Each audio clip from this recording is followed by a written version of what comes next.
मंत्रिमंडळाची बैठक सुरू झाली आहे। गेल्या 3 तासांपासून मंत्रिमंडळाची बैठक सुरू। या बैठकीत वाढत्या कोरोनाच्या संदर्भातही विस्ताराने चर्चा झाल्याची सूत्रांची माहिती आहे। ही बैठक संपली आहे। देशातील सर्वाधिक कोरोनाबाधित जिल्हे महाराष्ट्रात आहेत। महाराष्ट्रात सतर्कता वाढवा, केंद्राचे आदेश। महाराष्ट्र टाळेबंदीच्या उंबरठ्यावर। राज्य मंत्रिमंडळाच्या भूमिकेकडे आता सर्वांचंच लक्ष लागलं।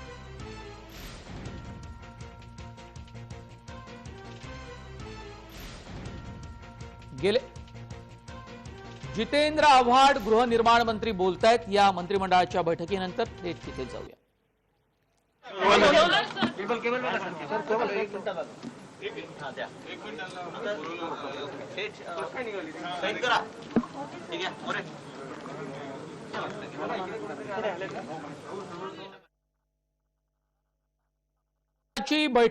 मंत्रिमंडळाची बैठक झाली आहे। 3 तासांपासून मंत्रिमंडळाची बैठक सुरू होती। राज्यात वाझे प्रकरणावरून चांगलंच वादळ निर्माण झालंय। विरोधी पक्ष आणि सत्ताधारी पक्ष आमने सामने उभे ठाकलेत। केंद्रात सुद्धा राजकीय वातावरण तापलंय। अमृत सुतार आमच्या सोबत जोडले गेले आहेत। अमृत, या 3 तासाच्या मंत्रिमंडळाच्या बैठकीत कोणत्या महत्त्वाच्या मुद्द्यांवर चर्चा झाली? काही माहिती मिळाली आहे का? आणि राज्यात अंशतः टाळेबंदी काही जिल्ह्यात लागू केली जाणार होती, या संदर्भातही काही चर्चा झाली का?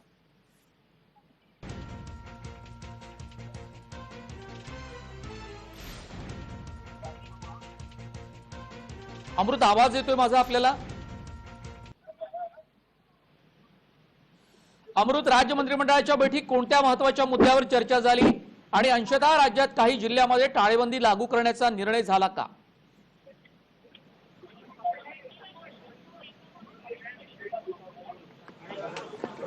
पुन्हा एकदा गृहनिर्माण मंत्री जितेंद्र आव्हाड पत्रकारांना मंत्रिमंडळ बैठकीनंतर सामोरे गेले। ते काय बोलतायत ते पाहूया।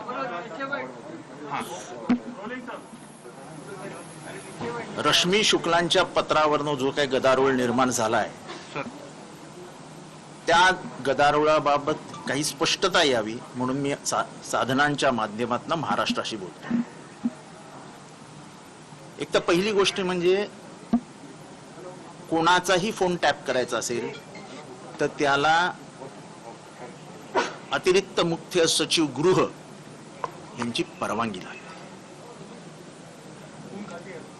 रश्मी शुक्लांनी अशा प्रकारची ह्या नंबरची परमिशन घेतली होती का, तर त्याचं उत्तर कुंटे साहेबांनी नाही म्हणून दिलेलं आहे। रश्मी शुक्ला यांना फोन टॅपिंगची अतिशय वाईट सवय होती, हे पूर्वीच्या गव्हर्नमेंटच्या काळापासून असलेला आरोप झालेला आहे। जेव्हा हे पत्र उघडकीला आलं त्यांच्याकडनं, त्यांनीच लिहिलेलं पत्र, तेव्हा त्यांनी जाऊन माफी मागितली, माझी चुकी झाली असं सांगितलं। म्हणजे हे जे फोन टॅपिंग, आत्ताचं जे फोन टॅपिंग समोर येतं ना, त्याच्याबद्दल माफी मागितली आणि सरकारने थोडंसं दयाळू होऊन सौम्य भूमिका घेतली। पण हा ह्या महाराष्ट्राला आणि महाराष्ट्र सरकारला बदनाम करण्याचा मोठा कट होता। आज तेच पत्र वापरून महाराष्ट्र सरकारला बदनाम केलं जातं। एक तो परमिशन मागायची भातुसेच्या नावाने आणि फोन टॅपिंग करायचा ह्याचा, असे सगळे खोटे प्रकार रश्मी शुक्लांनी आपल्या काळात केले आणि त्याचा प्रयोग आता महाराष्ट्र सरकार विरुद्ध केला जातो। फोन टॅपिंग करणं हा मोठा गुन्हा आहे। फोन टॅपिंग करत असताना त्याचे सविस्तर नाव, त्याचा सविस्तर नंबर हा दिला गेला पाहिजे। माझ्या ट्विटवर मी दिलेला आहे की केंद्र सरकारने काही हे दिलेले आहेत, कुठले नियम दिलेले आहेत की कुठल्या प्रकारात तुम्ही टॅपिंग करू शकता। राष्ट्रघातक कृत्य, परकीय राष्ट्रामधल्या कुठल्या तरी अतिरेकी संघटनेशी मैत्री, याच्याशिवाय तुम्ही फोन टॅपिंग करू शकत नाही।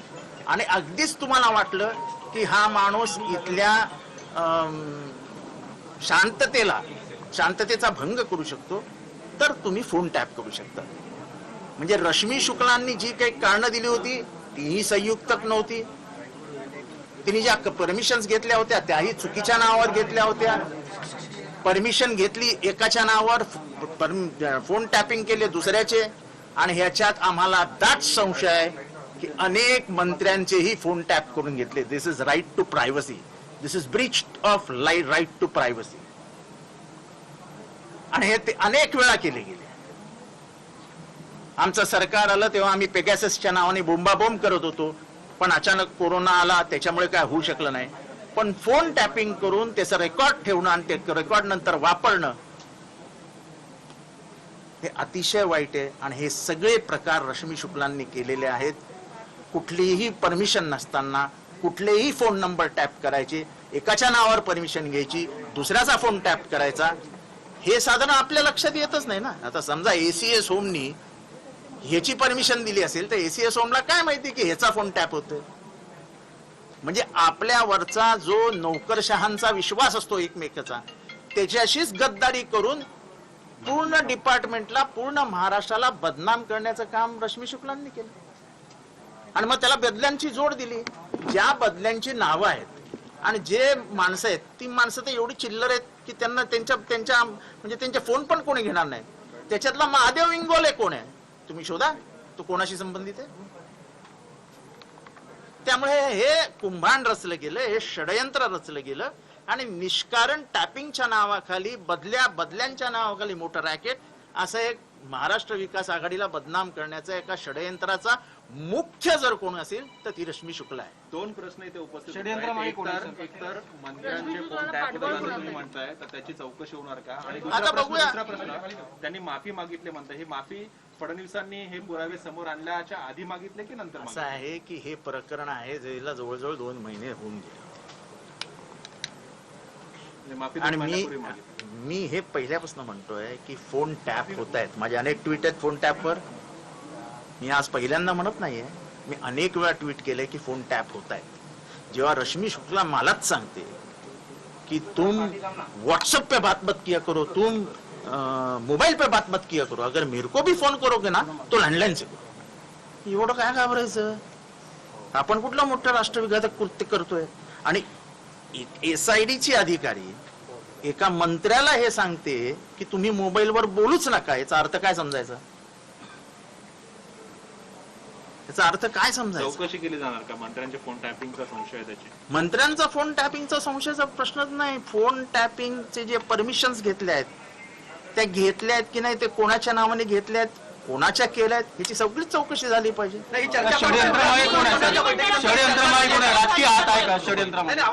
आहे की आमचं ह्याच्यात ही चर्चा झाली आणि अतिशय संतप्त प्रतिक्रिया व्यक्त झाल्या. अतिशय संतप्त प्रतिक्रिया व्यक्त झाल्या. आणि आता हे म्हणजे सरकारच्या परमिशनचा दुर्वापर करून त्याचा व्यवस्थितपणाने कट म्हणून वापर करून सरकारला बदनाम करण्याचा अधिकार जर काही म्हणजे काम जर काही 2-4 अधिकारी करत असतील तर त्यांच्यावरती काहीतरी ऍक्शन व्हायलाच पाहिजे असं सगळ्यांचं आता म्हणणं आहे. चौकशी समिती नेमली जाईल का? तर चौकशी समिती नेमली असं आहे की काय डॉक्युमेंट्स आहेत आम्ही सांगतो. आता ते रश्मी शुक्लांचं पत्रच, त्याच्यावरती जयस्वालांनी लिहिलेलं पत्र, म्हणजे उंदराला मांजर सक्ष झाल्यासारखं झालं. ते पेन ड्राईव्ह कुठल्या अधिकारात तुम्ही वाटत सुटलात? Pen drive that is not a public property, it is a confidential document of the government. षडयंत्रामागे राजकीय हात आहे का सर? राजकीय हात आहे का सर षडयंत्रामागे? आम्हाला राजकीय हात आहे की नाही त्यांचा जर हात नंतर शोधू, पण आता सध्या राजकीय म्हणजे ते डोकं शोधलंय आम्ही कोणी केलंय त्याचं. आणि आम्हाला हे कळलं नाही की हे पत्र नंतर 2 महिन्यानंतर वापरलं जाईल. आपले एक दयाळू मायाळू आपली बहीण चूक केली असं कदाचित वाटलं असेल अनिल देशमुखांना. रडत गेली, मेरे हाथ से बड़ी गलती हो गई है, मुझे माफ कर दो,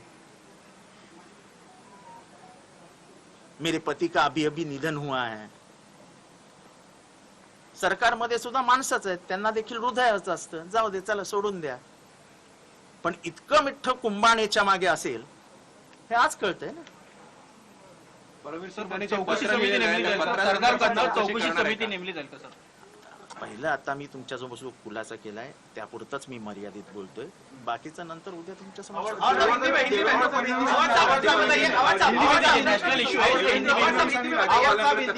100 तक्रारी केल्या असं सांगितलं आणि त्याचं राष्ट्रपतींकडे त्याच्या पद्धतीने दाद मागितली. असं आहे की ते विरोधी पक्ष आहेत, ते विरोधी पक्ष नेते आहेत, त्यांना तो अधिकार आहे. त्यांनी 100 नाही 1000 तक्रारी कराव्यात, त्यांनी राष्ट्रपती नाही तर कोणालाही भेटावं, त्याच्यावर तर आक्षेप घेण्याचा मला काही कारण नाही.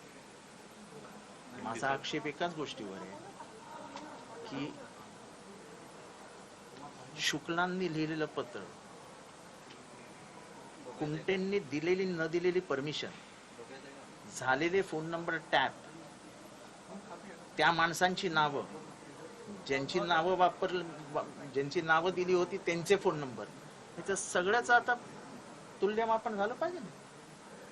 जर एवढं खोटं एखादा डीजी लेवलचा माणूस महाराष्ट्रात राहून महाराष्ट्राच्या पाठीत खंजीर खुपसून महाराष्ट्राला रक्तबंबाळ करणार असेल तर ते कसं सहन करायचं? और साहब अभी हिंदी में बताइए सर, हिंदी में बताइए कि क्या अनुमति ली गई थी रश्मि शुक्ला ने और आप लोगों ने क्या चर्चा क्या हुई उसके बारे में बताया? कैबिनेट कुछ महीने पहले रश्मि शुक्ला ने कुछ परमिशन की मांग की थी ऐसा बताया जाता है, लेकिन अब जो खत सामने आता है जायसवाल जी का और रश्मि शुक्ला जी का, उसमें ऐसा बताया जाता है कि कुछ नेक्सस है, कुछ नंबर्स का और कुछ अधिकारियों के ट्रांसफर का। सवाल ये है कि जिन अधिकारियों के बारे में कहा गया वो अधिकारियों की ट्रांसफर ही नहीं हुई जगह पे, और तो भी वो चिल्ला रहे। जिस लोगों के फोन नंबर के टैपिंग की परमिशन मांग की थी उनके तो फोन नंबर टैप ही नहीं हुए, टैप हुए कहीं अलग नंबर ही। और क्या मालूम कि ऐसे करते करते पूरे मंत्रिमंडल का ही फोन टैप करने का काम रश्मि जी ने किया होगा। अगर वो ये काम कर सकती तो ये भी काम कर सकती है। झूठ बोलना ही अगर जिसके अंग में छुपा हुआ है वो कुछ भी कर सकते हैं। ये पूरे महाराष्ट्र विकास आघाड़ी को बदनाम करने का कार्यक्रम 2 महीने पहले तय कर चुकी थी रश्मि शुक्ला, जिसका इस्तेमाल आज पिछले 2-4 दिन में हुआ है। परमिशन ली थी क्या? सीताराम कुंटे ने क्या इन्फॉर्म किया, उनको क्या पूछा गया था? सीताराम कुंटे जी ने ये परमिशन नहीं दी थी। अब आपको पता चलेगा कुछ देर में कि परमिशन किसके नाम पे गई थी, किसका फोन टैप हुआ और क्या हुआ।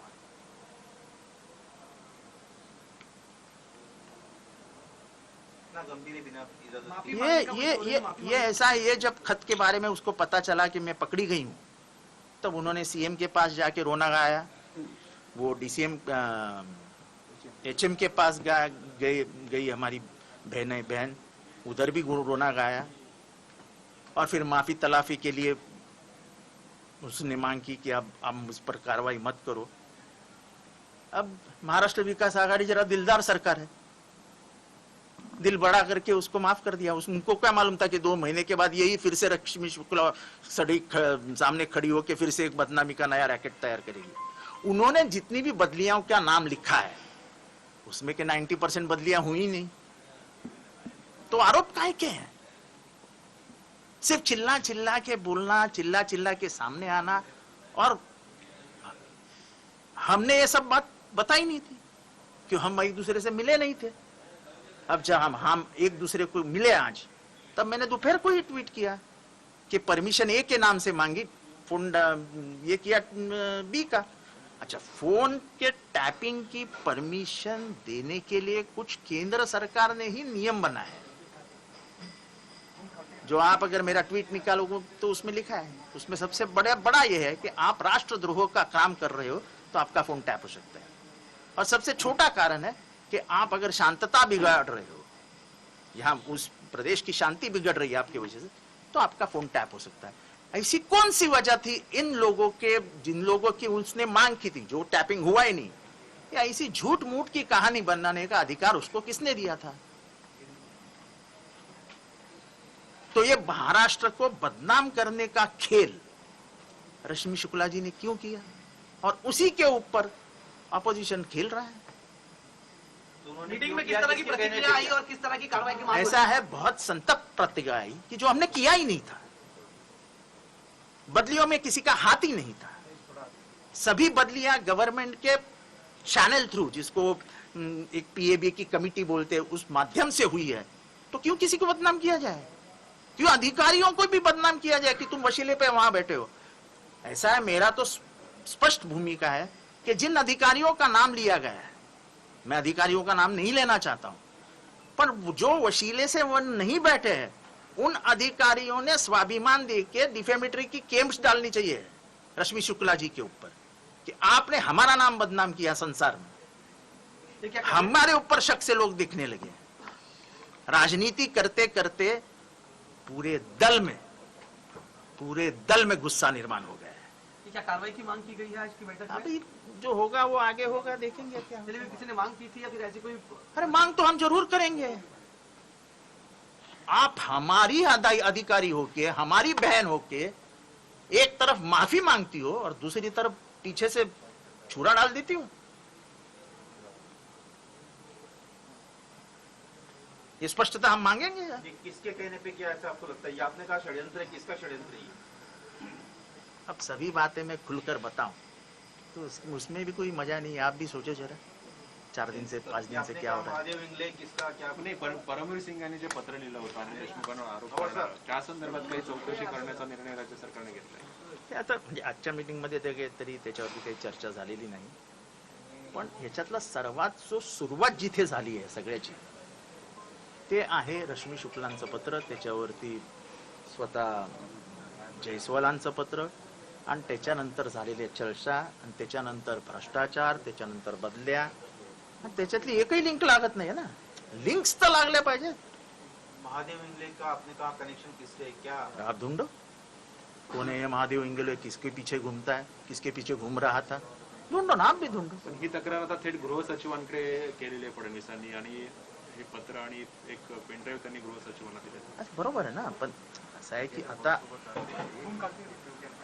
तिने लिहिलेलं पत्र आमच्याकडेही आहे ना, आम्ही काही रद्दीत टाकलं नाही.